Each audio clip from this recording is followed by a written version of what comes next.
महाराज की जय भवानी। हर हर हर हर जय श्री राम, जय जय श्री राम। काळाराम मंदिरात जायचंय म्हणून अगोदर घोषणा दिलेली आहे। अरे बस झाला बाबा।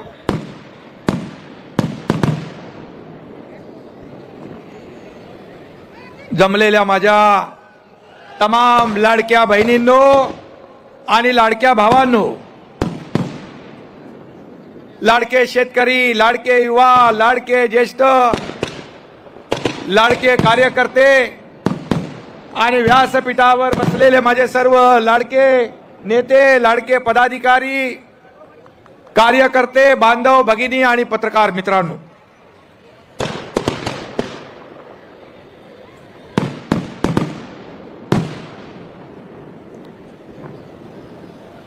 झालं काय?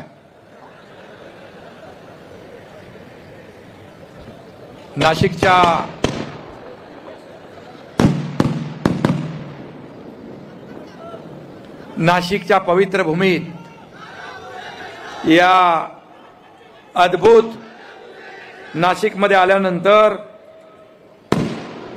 एक मनामध्ये एक वेगळी ऊर्जा आणि प्रेरणा येते। इथं 12 ज्योतिर्लिंगापैकी त्र्यंबकेश्वर आहे, 3.5 शक्तिपीठापैकी सप्तशृंगी माता आहे आणि काळाराम मंदिरात राम आणि सीतामाई आहे। आणि म्हणून अशा या पवित्र भूमीमध्ये तुम्ही राहताय, तुम्ही भाग्यवान आहात। आणि मी देखील आज इथं आलोय, मी देखील भाग्यवान आहे।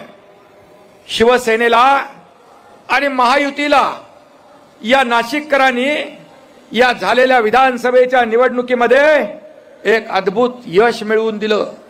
मला वाटतं 15 पैकी 14 आमदार महायुतीचे निवडून आले। हा इतिहास झाला, हा रेकॉर्ड झाला। ह्या इतिहासामध्ये नोंद होईल असं नाशिककरांनी काम केलं। मी प्रचाराला आलो होतो त्यावेळी सरकार कशासाठी आहे, सरकार कुणासाठी आहे, सरकार सर्वसामान्यांचं सरकार म्हणतो आपण। मग माझ्या लाडक्या बहिणी, त्यांच्या पोराचं शिक्षण, त्यांच्या मुलाचं औषधोपचार, त्यांच्या नवऱ्याचा कधी कुठं हॉस्पिटलचा खर्च करायला इकडं तिकडं बघायला लागलं तर मग सरकार काय कामाचं? मी आपल्याला सांगतो, माझ्या लाडक्या बहिणींना मी सांगतो, मी माझ्या आईची काटकसर पाहिली आहे डोळ्यांनी, तिची तगमग पाहिली आहे। घर चालवताना कशी कसरत करत होती ते मी पाहिलंय। माझ्या पत्नीची कसरत पाहिली आहे, मी पाहिलंय। जेव्हा मी मुख्यमंत्री झालो त्यावेळेस मी ठरवलं, माझ्या दादा भुसे असतील, गुलाबराव असतील, आणि आम्ही ठरवलं या लाडक्या बहिणींसाठी काय करायचं। त्यांच्या जीवनामध्ये सुखाचे समाधानाचे दिवस आणायचे असतील तर त्यांच्यासाठी लाडकी बहीण योजना का करू नये। मी लगेच आमचे उपमुख्यमंत्री देवेंद्रजी, अजितदादा यांना सांगितलं, योजना सुरू झाली। योजना सुरू झाल्यानंतर विरोधक म्हणाले चुनावी जुमला, ही खोटी योजना। कोर्टात गेले, बंद पाडायला बदनाम केलं। या लाडक्या बहिणींना काय विकत घेताय का, भीक देताय का, असं हिनवू लागले। या योजनेमध्ये खोडा घालण्याचा प्रयत्न केला, पण आम्ही योजना ही सुरू केली। 1, 2, 3, 4, 5, 6 हप्ते आम्ही लाडक्या बहिणींच्या खात्यात जमा केले। आणि तेव्हा मी सांगितलं, हे सावत्र दुष्ट भाऊ जे योजनेत तुमच्या खोडा घालतायत त्यांना योग्य वेळी जोडा दाखवा। तुम्ही फक्त जोडा नाही दाखवला, चांगला लगावला आणि त्यांना 4 मुंड्या चित करून टाकलं आणि या ठिकाणी महायुतीचं सरकार आलं।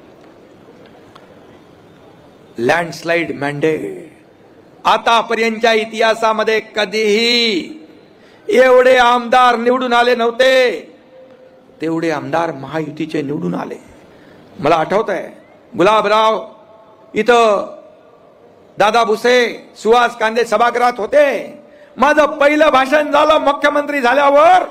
मी तेव्हा सांगितलं होतं मी आणि देवेंद्रजी मिळून येणाऱ्या विधानसभेच्या निवडणुकीमध्ये 200 पेक्षा जास्त आमदार निवडून आणणार, नाही तर गावाकडे शेती करायला जाणार। शब्द माझा पाळला, मी शब्द पाळला। शब्द देणारा आणि शब्द पाळणारा हा एकनाथ शिंदे, तुमचा एकनाथ शिंदे आहे। एक बार कुठेतरी एक डायलॉग, एक बार जो कमिटमेंट कर दी तो फिर मैं खुद की भी नहीं सुनता, असं माझं काम आहे। साधा कार्यकर्ता आहे मी, पण मला हलक्यात घेऊ नका। साधा आहे पण बाळासाहेबांचा कार्यकर्ता आहे, दिघे साहेबांचा आहे, मला हलक्यात घेऊ नका। ज्यांनी हलक्यात घेतलं त्यांना काय झालं माहिती आहे आपल्याला, मी त्याच्यामध्ये जाऊ इच्छित नाही। आणि म्हणून बात मगाशी सांगितलं गुलाबरावनी, 2-3 शब्द आहेत तुमच्याकडे, गद्दार, खोके, किती वेळ बोलणार? अरे तुम्हाला खोक्यामध्ये बंद करून टाकलं। या विधानसभेच्या निवडणुकीत तुम्ही 97 जागा लढले आणि किती जिंकले? 20। हा एकनाथ शिंदे 80 जागा लढला आणि तब्बल 60 आमदार निवडून आणले। हा इतिहास आहे। 15 लाख मतं या तुमच्या शिवसेनेला, धनुष्यबाणाला ज्यादा मिळाली। मग खरी शिवसेना कुणाची? बाळासाहेबांच्या विचारांचे खरे वारसदार कोण? हे जनतेने विधानसभेच्या निवडणुकीत शिक्कामोर्तब केलंय। कशाला रडताय? कशाला जळफळाट होतोय? काल मी पाहिलं, परवा कोणीतरी म्हणाल, अरे आपला दिल्लीला मला पुरस्कार मिळाला, महाप्रतापी महादजी शिंदे यांचा नावाचा, शरद पवार साहेबांनी दिला। महादजी शिंदे यांचे थेट वंशज केंद्रीय मंत्री ज्योतिरादित्य शिंदे होते आणि पुरस्कार मिळाला। पुरस्कार मिळाल्यानंतर झाला जळफळाट, पोटदुखी सुरू झाली, काय काय बोलू लागले। पवार साहेबांनाही अपमानित केलं, साहित्य संमेलन साहित्यिकांना अपमान केलं, महादजी शिंदे यांना अपमानित केलं। माझं तर सोडून द्या, पण एका मराठी माणसाने मराठी माणसाचा सत्कार केला तर एवढी पोटदुखी, एवढा जळफळाट का? का? तुम्हाला झोपता उठता एकनाथ शिंदेच दिसतो, तुम्हाला स्वप्नात देखील एकनाथ शिंदे दिसतो। मोगलांच्या घोड्यांना पाणी पिताना संताजी धनाजी दिसत होता, तसा एकनाथ शिंदे दिसतो। तुम्ही एवढी पोटदुखी जातच नाही। काल मी कुठेतरी म्हणालो, कारण तुम्ही औषध कंपाऊंडर कडून घेताय म्हणून तुमची पोटदुखी जात नाही। चांगला डॉक्टर घ्या आणि पोटदुखी घालवा। बाळासाहेब ठाकरे आपला दवाखाना आपण सुरू केलाय मोफत मध्ये, पोटदुखी वाल्यांना पोटदुखी दूर करण्यासाठी। मला एवढंच सांगायचं आहे, मी आपल्याला एवढंच सांगतो, मी एका शेतकऱ्याचा मुलगा आहे, एका शेतकऱ्याचा मुलगा, ते या राज्याचा मुख्यमंत्री झालो, पण मी कार्यकर्ता म्हणून काम केलं। कालही कार्यकर्ता म्हणून काम केलं, आजही कार्यकर्ता म्हणून काम करतो आणि उद्याही कार्यकर्ता म्हणूनच काम करणार आहे। मी आपल्याला एकच सांगतो, मी सीएम होतो, लोक म्हणायचे चीफ मिनिस्टर, मी म्हणायचो सीएम म्हणजे कॉमन मॅन। आता देवेंद्रजी मुख्यमंत्री आहेत, मी डीसीएम आहे, आता मी म्हणतो डेडिकेटेड टू कॉमन मॅन। सर्वसामान्य माणसाला समर्पित असं काम हा एकनाथ शिंदे करणार आणि माझ्या शरीरात रक्ताचा शेवटचा थेंब असेपर्यंत या महाराष्ट्राची सेवा करणार। मला काय मिळालं यापेक्षा या महाराष्ट्रातल्या जनतेला काय मिळालं, त्यांच्या जीवनामध्ये बदल घडवायला काय मिळालं, काय दिलं, हे आम्ही बघणारे आहोत। इथं देना बँक आहे, समोर लेना बँक होती, आणि म्हणून म्हणाले, मी एवढंच सांगतो, अरे माझी लाईन कमी करण्यापेक्षा पुसण्यापेक्षा तुमची लाईन मोठी करा, तुमची लाईन मोठी करा, काम करा। एकनाथ शिंदे सारखं माझ्यापेक्षा जास्त मी तुम्हाला सल्यूट करीन, पण अशी लाईन पुसून माणूस छोटा होत नाही।